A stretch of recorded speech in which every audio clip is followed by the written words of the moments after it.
My name is Bob Donohoe, and this is my collection of John Deere tractors.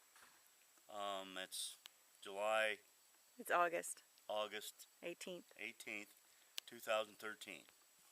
And I've had a lot of inquiries about have I documented all these tractors and where they came from and how long I've had them and how many owners they've had. So we're just going to do a little documentary and kind of John Deere 101, if you may.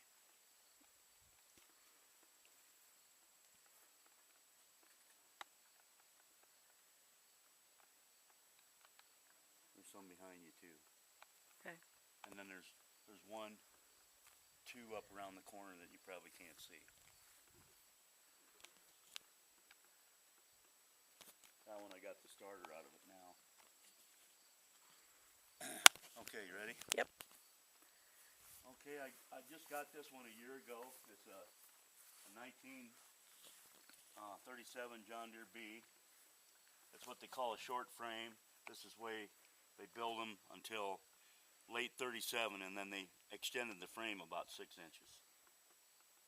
My uncle Bill had this.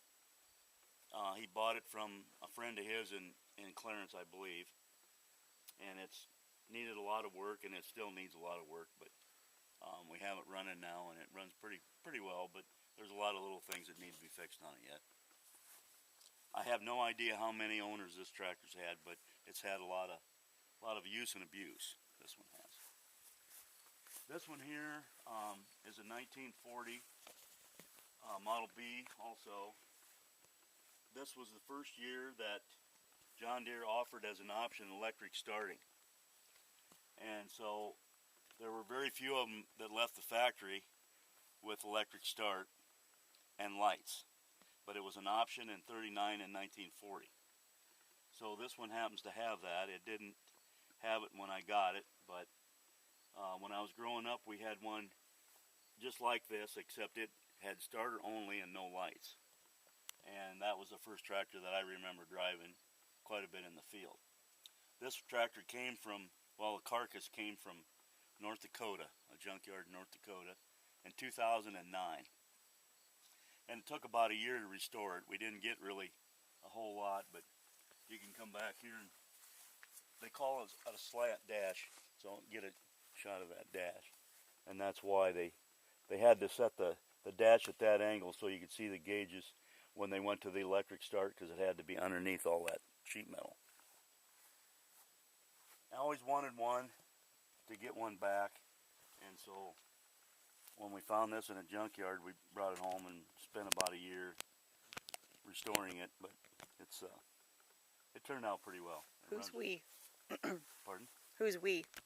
Bill Litton, a friend of mine from Iowa City, has been into tractors about the same length of time I have, and he's helped me work on them a lot, and he's had a lot of them himself, and between the two of us we've worked on most all of these over the last, well, since about 76.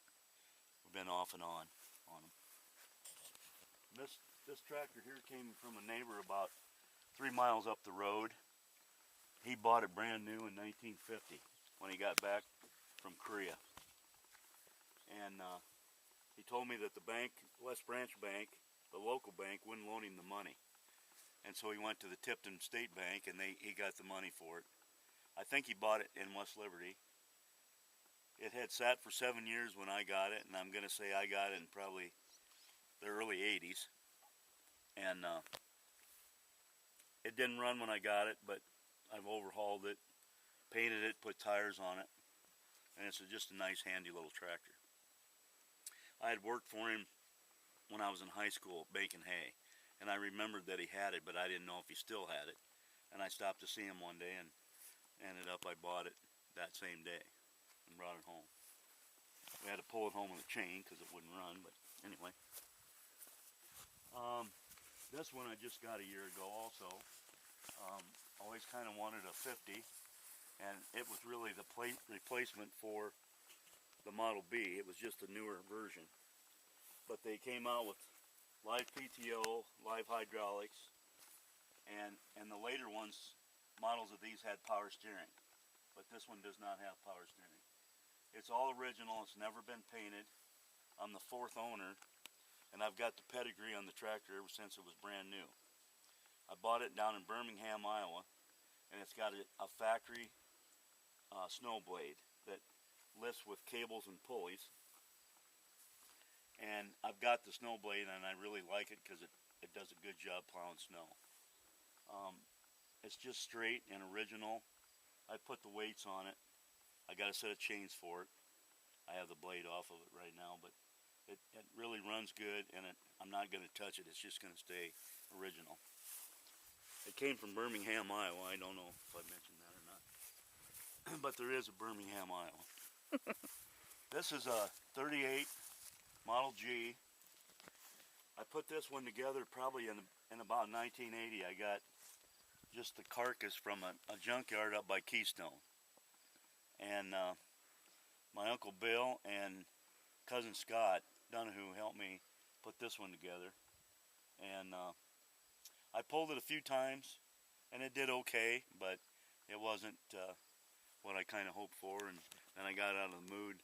In '84, I didn't pull anymore after that. So I've still got them. I do run them now and then. Not as much as I should, but I was just always kind of partial to the unstyled Model Gs. They started building them in '37, and they built the Gs all the way up to '52, but they changed the sheet metal on them along the way. This is a 1938 Model G also. It came from Nebraska. There was a doctor in Geneva, Nebraska, and I had a newer Model G that we had running and everything, but it just wasn't. We were wanting to pull, and they had to be 38 and older, and this one we had was a 45. And so this guy, I met him at a tractor pull one day, and he said, I have an unstyled G 38, and he said, I'll just trade you even up and I'll arrange the transportation. And so that's where this one came from. And so I put this one together, and I pulled it, and I did really well with it for what it is. Won the state fair 2 years in a row in 5,500 pound class, and it always seemed like it came through for me. If the track was right, it was pretty hard to beat in any given class at the time. I couldn't hold a candle to the guys now, because it's been 30 years ago, since 29 since I pulled, so I'm probably way behind time. You should start it back up again. Well, I'd like to know how far behind I really am. This one here is a 1952 Model G that I bought northwest of Belle Plaine, probably about 6 or 7 years ago. And I was on a mission for Brent to get some aeration tubes, I guess it was. And the guy had a 50 that Brent told me that I should go look at if I was wanting a 50. So we went out there, and I looked at the 50, but it really didn't impress me. But then I saw this G sitting in his shed, and it's not. It's a 52. They build them into 53. This is like, well, less than 2,000 from the end. And there really didn't change anything between this one and the next year of the 53s. I think the 53s are a little more valuable, but if you'd stand here looking at them, you couldn't tell the difference between a 52 and a 53 other than the serial number. But it had really good rubber on it, and I put the fenders on it and weights and different things like that and painted it. But we overhauled it, and Bill was with me through all that, and it turned out pretty well. Had a guy up the road that has a body shop painted the whole tractor for me. He did sheet metal once, and then he turned around and then finished it up when we got done with the rest of the restoration. Actually, that came from the guy that I got it from out around Belle Plaine. Said that he got the tractor in northern Minnesota, and it's where they raise sugar beets. And I don't know how long he had it, but he hadn't done anything with it. And he wanted to sell it, so I bought it and brought it home, and we worked on it. This one here is a 53 Model 60 that Dad bought new, or he didn't buy it new. We got it in either 58 or 59. So it was either 5 or 6 years old when we got it, but I remember it was just like brand new. And this was the workhorse all the while I was growing up. And then in 1970, him and Dad and a neighbor tore it apart, and at that time Tractor Supply was selling what an aftermarket, what they call the power block. And they put the power block in it, which is still in it today, and it just made night and day difference out of the tractor. It's got way more power than it ever had. But by the time they did that, we were kind of phasing it out and getting newer, bigger, more horsepower tractors. But I always wanted to kind of keep it in the family anyway. I put the weights on it, and front and rear weights, I guess, and did grind the valves, but didn't do anything with the rings. We had the pistons out of it, but they won't bore a block unless it's 45 thousandths taper or more, and this one only had 15 thousandths. I cultivated an awful lot with this tractor, and I just wanted to keep it. Well, John Gordon was driving this one day, and Dad told him to take good care of it because that's the one that paid for the farm.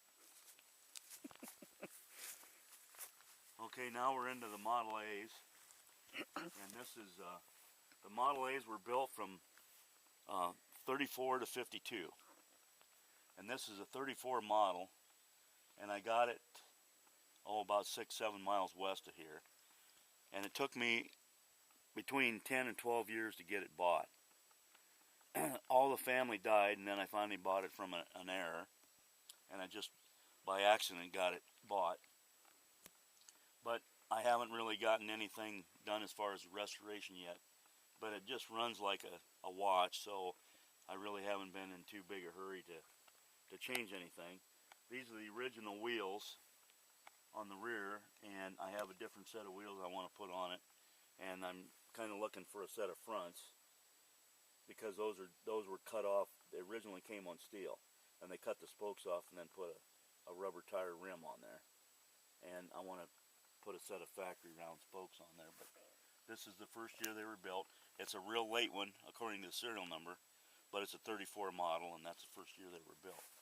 And there's a lot of small differences in them that you don't really, the average person wouldn't notice. But sitting right next to this one, this is the 36. And they didn't change a whole lot in 35, but when they went to the 36s, or the late 35s, the frame was heavier, and this post was bigger, round, and the fan shaft was different. On this one here, you see this, the fan shaft goes through this housing, and those a lot of times would break, and they'd have to re-weld them or braze them or whatever. This one's never been broke. And Carl and Alice Ernst had bought this tractor, but it wasn't new. They were the second owners of it. And she told me one time when I was talking to her about the tractor that she plowed many furrows with this tractor. This one Dad bought in about 1980 from Francis Bischelshell on between here and Solon. And Bill and I were with him when he bought it. And then Brent and John Gordon, this was the first tractor that they pulled. But it's a 36 model, and it really runs good. They overhauled it back when they got it, but I put a different set of tires on it, and it's just kind of the way it was when they got done pulling it. And I guess I got it from the estate when Dad passed away then. This is another one. This is the 37 model, and it's got the factory spoke front wheels and rear wheels. And this is what I'd like to find. I got the rear wheels for that 34, but I'd like to find a set of fronts. John and Brent got this one from a guy that Don Kessler knew out in Millersburg, and it's had a rough life too. And John just decided that he was done with it one day. I don't even remember when I got it, but I put a different hood on it and put tires on it, and it runs well. It's not worth much, but I enjoy having them around. This is a 1939 Model A. This is how they kind of progress from, this is what they call unstyled to styled. And this was the first year of the styled tractors. And our great uncle, Mike Kessler, bought this brand new. And he lived within probably 6 or 7 miles of Solon. And there was a John Deere dealer in Solon. But he traded it in Loudon, which was quite a ways away back in those days. But I asked him what he paid for it, and he told me that he paid $850 and a team of Broncos for the tractor, and then his brother went and bought the Broncos back. Lias? Yeah, he wasn't happy about that. But anyway, all the while I was growing up, this tractor was always there, and we'd use it occasionally, and it always ran good, always started good, but it wouldn't pull anything. Well, after I bought it in November 8th of 1987, and then over the course of the next year I overhauled it, and the cylinders were so worn so bad that one side didn't really clean up all that well, but the machinist wasn't happy with it. I said, for what it's going to do, it's just fine. Well, it made night and day difference, just what we did do. Ground the valves and painted it and put rear tires on it, and I put the fenders on it too, I guess. But it's just a nice example of one of the first styled A's that were out there, and in the family anyway, Kessler and Donohoe family. And then the following year, then Grandpa bought one, which would have been probably a 40 model or maybe even a 41 model, because back then, well, I think it's still the case, the production year ran from August to August. And so anything built after August of 37 was considered a 38 model. Anything built after August of 38 was considered a 39 model. This is a late 39, so it could have been actually built into late 39, but even still 39, the 40s were built. So Grandpa's could have either been a 40 or possibly an early 41. But it was just like this. It had steel on the rear, but rubber tires on the front. And we have one picture of Dad on that. Grandpa never drove a tractor, but he bought that one. And Dad told me that the first year that Mike had this, he came over to help cultivate. Of course, all they had was horses then. But you lifted a 2-row cultivator with an Armstrong lift. And Dad apparently couldn't lift it. But he would have been, what, 9? No, 19. But for some reason he didn't know how to lift it or couldn't lift it. And so Mike rode on the back, and then when they come to the end, then he would lift the cultivator for Dad, or show him how to do it anyway. But he told me, I remember him telling me that. And this here then is the last year that the Model A's were built. It's a 1952. It's about 1600 from the end. It started out north and east of Solon by St. Peter and Paul Church. And the next family that got it was a Randall family from Solon. And one of their boys, Bob Randall, told me that he remembered cultivating with this tractor. Well, then their parents died and they sold the farm. In fact, we had a cousin that lived in there on part of their old farm when he lived in town, but he's building the new house now.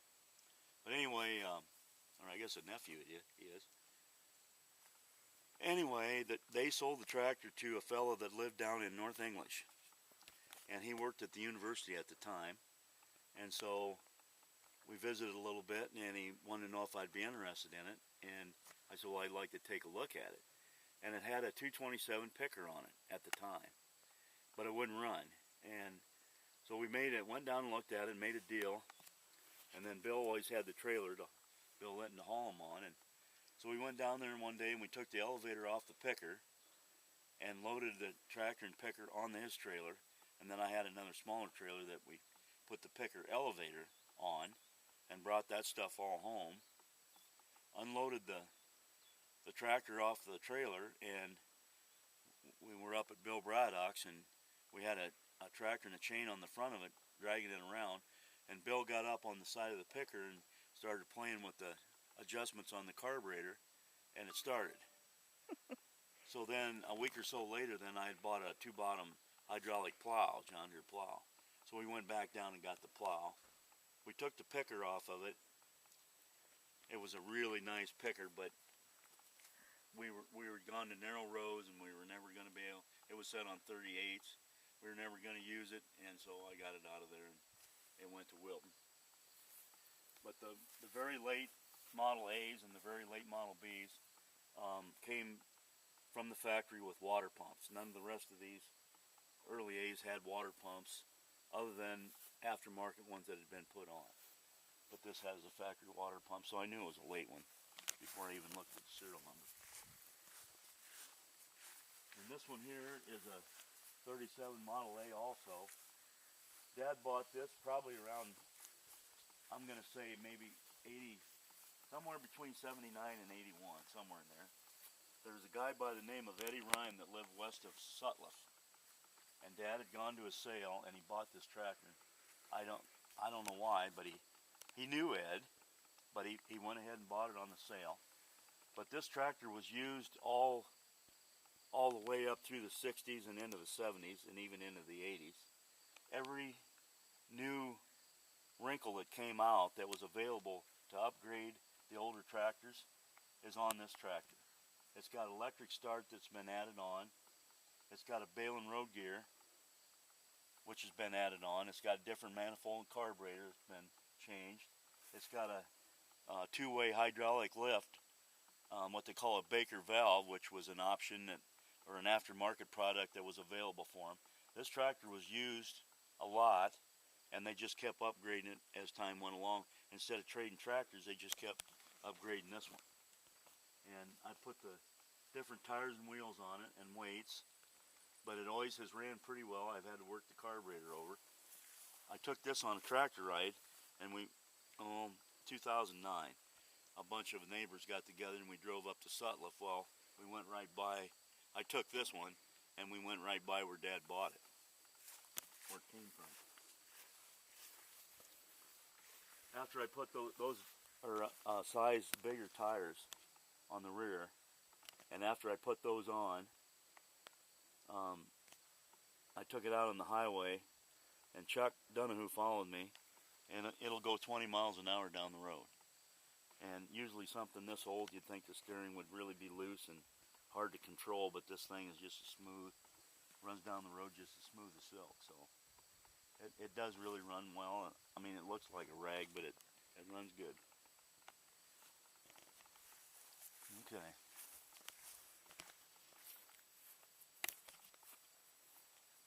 Get all that? Yep. That's the newest one I have. The oldest one I have is a 34, and then the newest one I have then is this 630. And I bought it from a guy like 3 miles from here. I decided I was going to quit pulling and show. And so I knew that Bob Jenrich is the fellow's name that had this, and he'd bought it brand new in '59. He traded in a late Model A just like this one for that. And at that time he lived up by North Liberty. And then he moved to West Branch in the early 60s. And I knew he had that, and so one day I just stopped to visit with him. And he hadn't really thought about selling it, but it had a 4-row cultivator on it. And I said, do you ever use it? And he says, well, I get it out 4 hours a year. And he said, I cultivate for 4 hours with it, and then I put it back. And then he said, I get the good one out. And I said, well, what do you consider the good one? He said, well, it's a 4320 with a rear mount cultivator. And I don't think he has that anymore either. He's retired and upgraded all of his equipment that he still got. And so I put the weights on it and the fenders and painted it. I didn't touch the motor. The motor was fine. It was just really, really straight, nice tractor. He always took good care of it. I put the 3-point hitch on it, and then I have a 3-bottom 16-inch plow that fully mounted that when I showed it, I would put that plow on there. But it's sitting in the shed. And that wagon, some friends of ours, Jerry and Diane Radford, had that wagon a year ago. And he asked me if I'd be interested in it. And it was in amongst a bunch of round bales, and the only thing metal on it, all the metal parts were still intact, but all the wood parts were all rotted away. And he got it from one of his neighbors, and he was going to use it to put feed on in the barn. And he decided it was just too far gone to do anything with. So I went and got it last fall and brought it home, and then I asked John Gordon if he would help me. He's the carpenter in the family, so I asked him if he would help me rebuild it. And I was just going to rebuild it and put an end gate in it because I got all the stuff. And he suggested making a people hauler out of it and going in parades and with the grandkids and the cousins and friends and stuff like that. So that's what we did. So we can get a closer picture of that.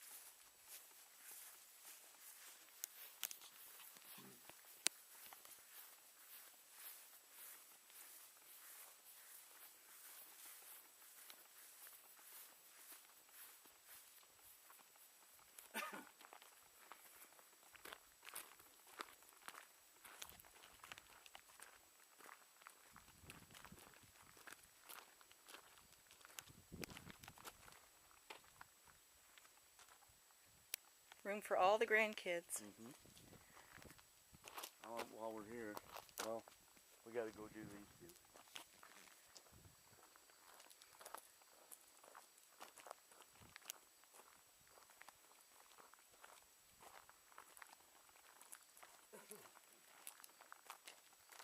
We'll go back and do that one because that's what.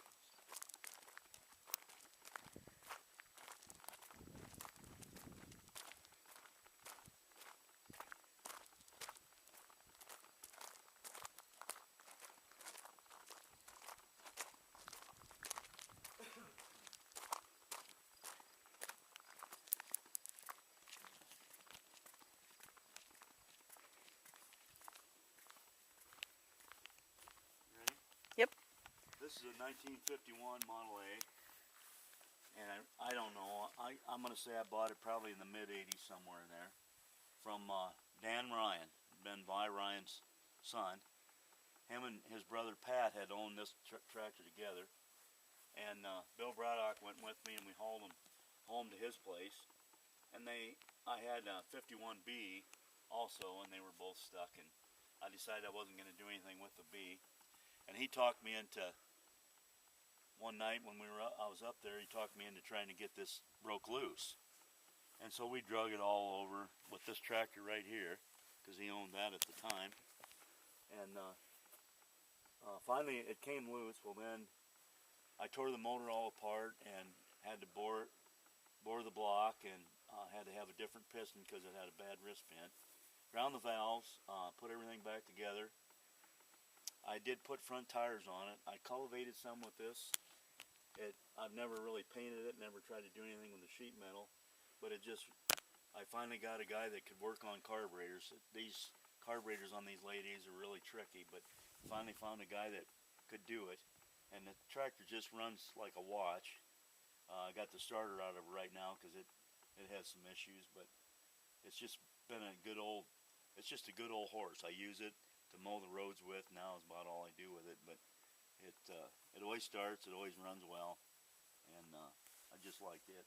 I put the weights on it, and this is a number 5 mower that came from over by Oasis. John Maher had bought this mower new, and I've rebuilt a few things on it, but it's always been in good shape, and it works fine for what I do with it. When I found this mower over there, they had it, John Deere contracted out to a guy by the name of Jesse Lindeman in Yakima, Washington, and they took unstyled Bs like we started out with over there, and they made a track kit to put tracks on them because it's real hilly out there, and side hills and steep hills up and down, and orchards and vineyards. And they needed something that was low to the ground. They only have like 10 or 12 horsepower, but with those tracks on there, they were wider, and they could do all that. And then one thing led to another, and then they started making plows for tractors like this. And in fact, John Maher bought a brand new 1950A with that Yakima 3-bottom plow on it. And I knew of Yakima equipment, but I never dreamed that there would be anything Yakima that close to home. But so I got that in the shed, but it's not been restored or anything. This tractor here came, Uncle Bill bought this tractor on a sale in about 58 or 9. The guy's name was Doc Fountain that had the sale, and he lives over there where Steve or Wilson married a nurse girl. Dale Wilson lives. And he had, years later I worked with him, Doc Fountain, at the power plant. But he had 2 H's. And I know that one of them got upset when he was mowing pasture. And I guess I'll get back to that later. But Uncle Bill bought this, and they took it to Klein's in Iowa City and painted it and put tires on it and brought it home and put this loader on it. And that was either 58 or 59, and the loader's never been off, and the chains have never been off of it. And when Uncle Bill left the farm in 68, then it passed on to my Uncle Bernie. Then when he died in 79, my Uncle Marion bought it. And then when Marion died, it got passed on to Bill Braddock. And then about 3 years ago, I mean, I grew up around this tractor, but, you know, it just kind of came and went with each generation. And he wanted to know if I was interested in buying it. And I said, well, what do you want for it? And he priced it, so I bought it. And so I needed a loader tractor, just different times I needed something to load stuff with. I haven't used it that much, but it sure come in handy. I pushed snow with it for a couple years. Bob Zimmerman gave me that bottom rear mount blade, and we made a front mount blade, and I take the bucket off, put it on the loader. But then when I got the 50 and the snow blade, that was so much quicker than this. So this just got delegated back to running the manure loader. It's not a John Deere, Bob. No, but when I was in VOAG, my instructor, Francis Abel, always told us, don't ever put all your eggs in one basket. So I decided it was time to diversify. Okay. So this was I guess this was the second attempt at diversifying. I guess we'll look at the first attempt.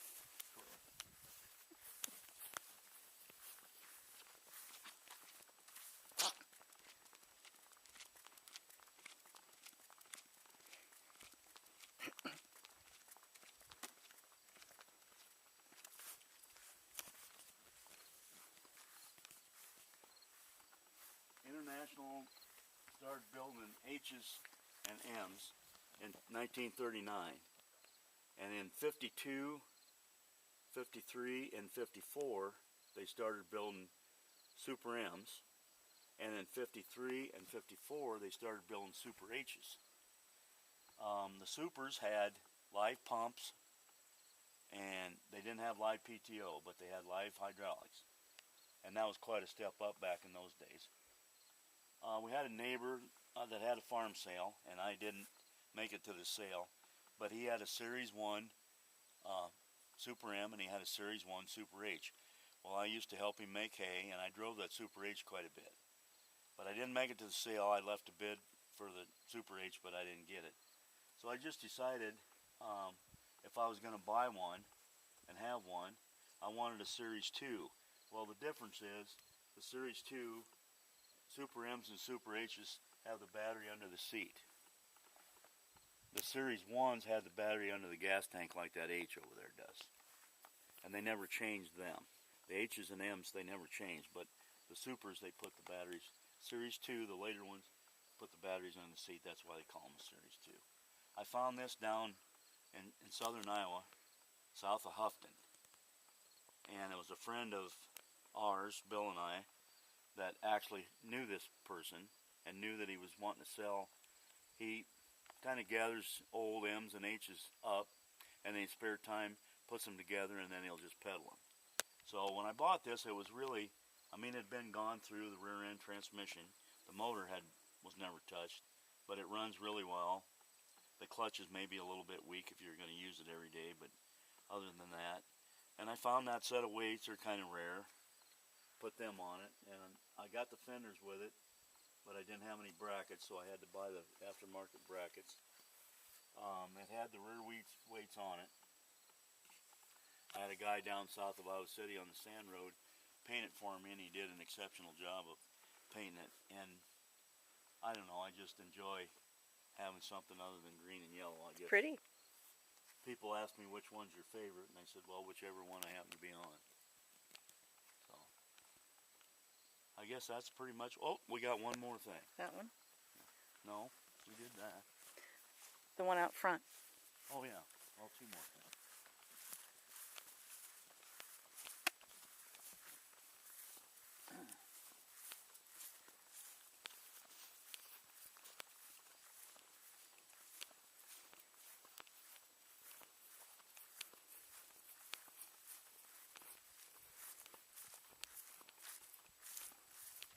We were just discussing this tractor yesterday.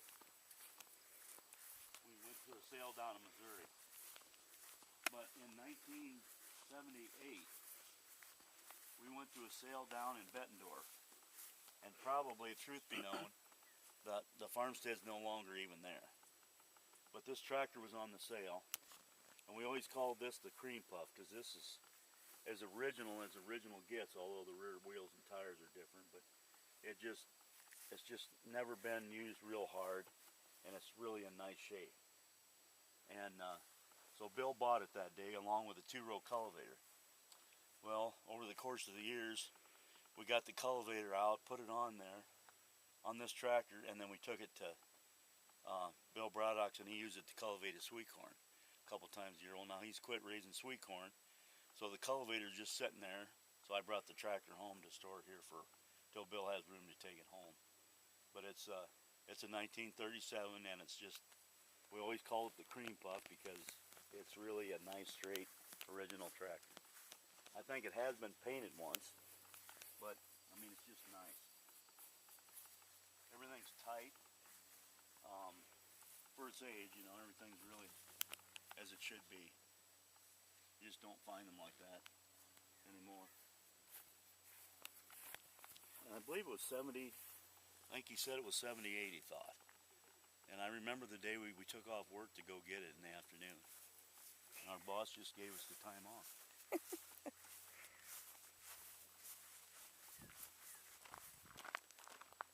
I didn't even think about pulling this out. We'll just take it in the